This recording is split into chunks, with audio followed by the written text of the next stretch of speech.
Good morning. This morning we are continuing our look at Australia and its natural problems. Actually, dryness, or aridity, as it is generally called by geographers, is probably the most challenging of Australia's natural problems. And so it's very important in this course for you to have a good understanding of the subject. For Australia, water is a precious resource, and its wise management is of the greatest importance.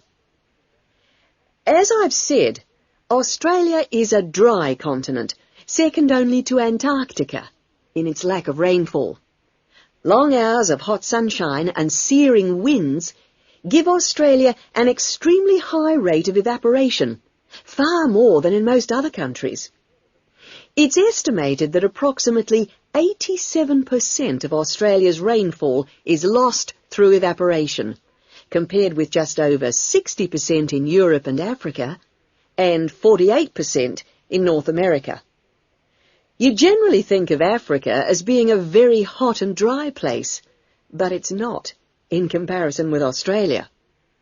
In many parts of Australia, standing water, that is, dams, puddles and so forth, dry up rapidly, and some rainfall barely penetrates the soil. The reason for this is that the moisture is absorbed by thirsty plants.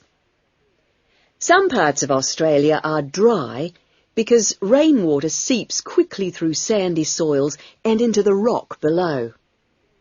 In parts of Australia, this water, which seeps through the sandy soil, collects underground to form underground lakes. Water from these subterranean lakes can be pumped to the surface and tapped, and so used for various purposes above the ground. In fact, extensive underground water resources are available over more than half of Australia's land area. But most of the water is too salty to be used for human consumption or for the irrigation of crops. However, most inland farmers do rely on this water for watering their animals and, where possible, to a lesser extent, for irrigation. Underground water can flow very large distances and can be kept in underground reservoirs for a very long time.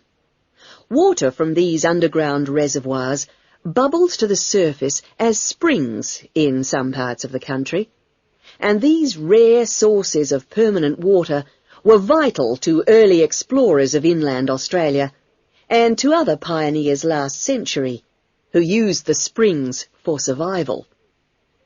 But in many places, levels have fallen drastically through continuous use over the years. This has necessitated the pumping of the water to the surface.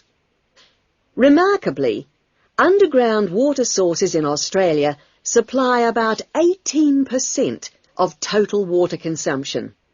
So you can see it's quite an important source of water in this dry land. So, most of the consumption of water in Australia comes from water which is kept above ground.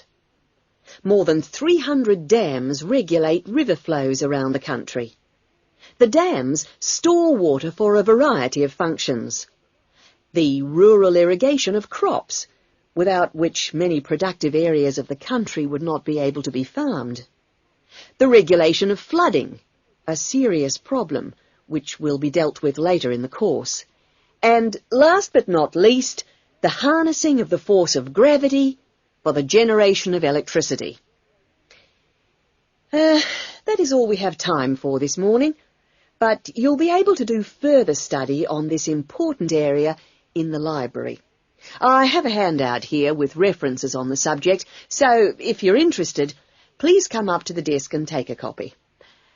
Next week's lecture is a case study of an outback farm, and it'll be going into detail about some of the problems we've discussed here.